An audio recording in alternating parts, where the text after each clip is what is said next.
Olá pessoal, sejam bem-vindos a mais um vídeo da página O Mundo da Incerteza. E hoje vamos voltar com o nosso quadro sobre biografias, falando um pouco sobre um dos maiores matemáticos de todos os tempos, Carl Friedrich Gauss.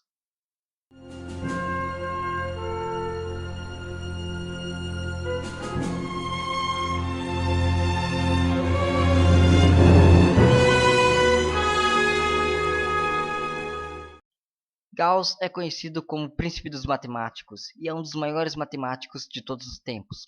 Nascido em Braunschweig em 30 de abril de 1777, filho de Gerhard Dietrich e Dorothea Benzi. Aos 7 anos, Gauss entrou para a escola.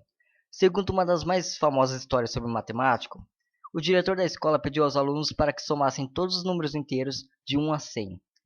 Poucos minutos depois, Gauss chegou ao resultado de 5050, obtido através de uma fórmula muito próxima à de uma soma de progressão aritmética.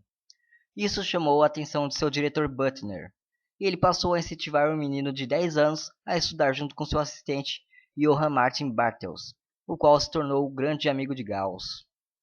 Aos 12 anos, Gauss já desconfiava da geometria euclidiana, sobretudo do quinto axioma de Euclides, que não era muito óbvio e intuitivo como os outros 4.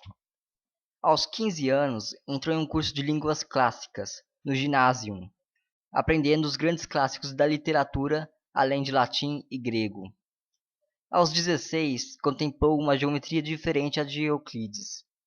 E aos 17 anos começou a buscar provas para completar a teoria dos números, que segundo ele ainda estava na metade. Gauss era um excelente aritmético e geômetra, colocando um formalismo que jamais foi superado. Bartels o apresentou ao Duque de Brunswick, que garantiu que Gauss se formasse no Collegium Carolinum, onde dominou as obras de Euler, Lagrange e principalmente o Principia Mathematica de Newton. Gauss provou o Teorema Áureo em 1801, um dos mais importantes teoremas da aritmética, que relaciona a possibilidade de serem solucionadas duas congruências do segundo grau relacionadas. Aos 18 anos, Gauss inventou o método dos mínimos quadrados, mostrando seu interesse na teoria dos erros, que o levou a formular uma lei da distribuição normal de erros, e sua famosa curva em forma de sino, conhecida por qualquer um que conheça a estatística. No dia 10 de julho de 1798, Gauss descobriu que todo número positivo é a soma de 3 números triangulares. Passou uma temporada na Universidade de Göttingen, entre 1795 e 1798, e em setembro de 1798 foi para a Universidade de Helmstedt. Se hospedou na casa do professor de matemática Johann Friedrich Pfaff. No outono europeu de 1798, aos 21 anos, finalizou o Disquisitiones. O livro só foi publicado em setembro de 1800. Disquisitiones representou seu adeus à matemática pura, como seu interesse exclusivo. O livro é de difícil leitura, até mesmo para os especialistas, mas os tesouros que contém estão agora disponíveis graças ao trabalho do amigo e discípulo de Gauss, Johann Dirichlet. Expandiu suas atividades para incluir os aspectos matemáticos e práticos na astronomia, geodésica e eletromagnetismo. Obteve seu doutorado em 1799. Na astronomia, Gauss ajudou a descobrir o planeta anão Ceres e previu as órbitas de mais 3 planetas anões, ainda desconhecidos na época, 2 Pallas, Vesta e cálculos que levava dias para os maiores matemáticos da época, era questão de horas para Gauss. Em 1809, ele publicou sua segunda obra-prima, Teoria do Movimento dos Corpos Celestiais girando à volta do Sol, na qual se encontra uma exaustiva explanação da determinação das órbitas dos planetas e cometas. Em 1807, ele foi designado diretor do Observatório de Göttingen, com o privilégio e dever, quando necessário, de ensinar matemática aos alunos. Gauss comprovou a precisão de seus cálculos na passagem do grande cometa de 1811. Gauss obteve avanços significativos em geometria e na aplicação da matemática para a teoria newtoniana da atração e eletromagnetismo. Gauss criou o conceito de geodésica, e se deve a Gauss a invenção do heliotropo, um engenhoso aparelho pelo qual podem ser transmitidos sinais praticamente instantâneos através da luz refletida. Os instrumentos astronômicos também tiveram um notável avanço através de suas mãos.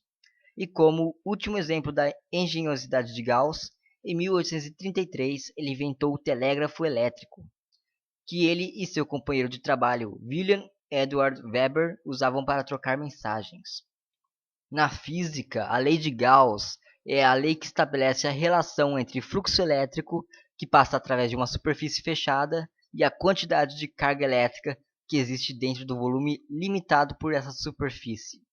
A lei de Gauss é uma das 4 equações de Maxwell e foi elaborada por Carl Friedrich Gauss no século XIX, utilizando seu famoso teorema que diz que o fluxo externo de um campo vetorial que passa através de uma superfície fechada é igual à integral do volume da divergência sobre a região dentro da superfície. Em 1840, publicou seu influente Dietrich Untersuchungen, no qual fez a primeira análise sistemática da formação de imagens sobre a aproximação paraxial. Com a idade de 62 anos, ele começou um intensivo estudo de russo, sem a orientação de ninguém. Em 2 anos, ele estava mantendo correspondência com amigos cientistas de São Petersburgo, inteiramente em russo. Na opinião dos russos, que o visitavam em Göttingen, ele também falava perfeitamente. Ele também tentou sânscrito, mas não gostou. Gauss se atraía especialmente pela literatura inglesa e tinha o estudo literário e línguas como um hobby. A maior fonte de força de Gauss era sua serenidade científica, livre de ambições pessoais. Todo o seu interesse estava voltado para o avanço da matemática. Em novembro de 1804, casou-se com Johanna Elisabeth Rosina Ostov. Do primeiro casamento teve 3 filhos. Depois se casou com Frederica Wilhelmine Waldeck, com quem teve mais 3 filhos.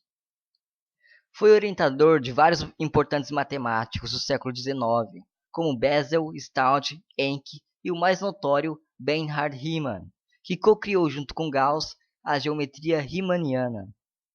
Deixou a sua marca na geometria, geometria diferencial, cálculo, aritmética, álgebra linear, eletromagnetismo e ótica. Seus últimos anos foram cheios de honrarias. Em 1854, saiu de Göttingen rumo a Kassel, ver a construção de uma estrada de ferro. No começo do ano seguinte, surgiram sintomas de gota. Inteiramente consciente, praticamente até o fim, morreu pacificamente na manhã de 23 de fevereiro de 1855. Foi sepultado no Albany Friedhof, em Göttingen, Alemanha. Em 1898, a Sociedade Real de Göttingen encontrou seu diário, de 19 páginas, onde Gauss anotou várias descobertas entre 1796 e 1814. Gauss apresentava provas sintéticas e conclusões indestrutíveis de suas descobertas, às quais nada poderia ser acrescentado ou retirado. Uma catedral não é uma catedral, disse, até que o último andaime tenha sido retirado. Com este ideal diante de si, Gauss preferia polir suas obras muitas vezes ao invés de publicar um grosseiro esboço. Só os matemáticos do século XIX conscientizaram o quanto Gauss tinha previsto antes de 1800.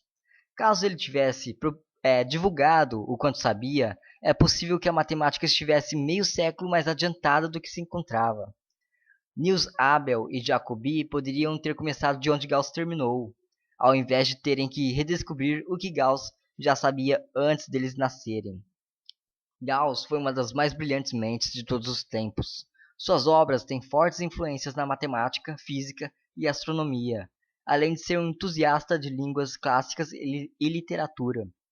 É um dos maiores matemáticos de todos os tempos, ao lado de Euler, Newton e Laplace. Simplesmente um gênio. Bem pessoal, vou ficando por aqui. Se gostou, não deixe de dar um joinha, se inscreva no nosso canal e também curta nossa página no Facebook.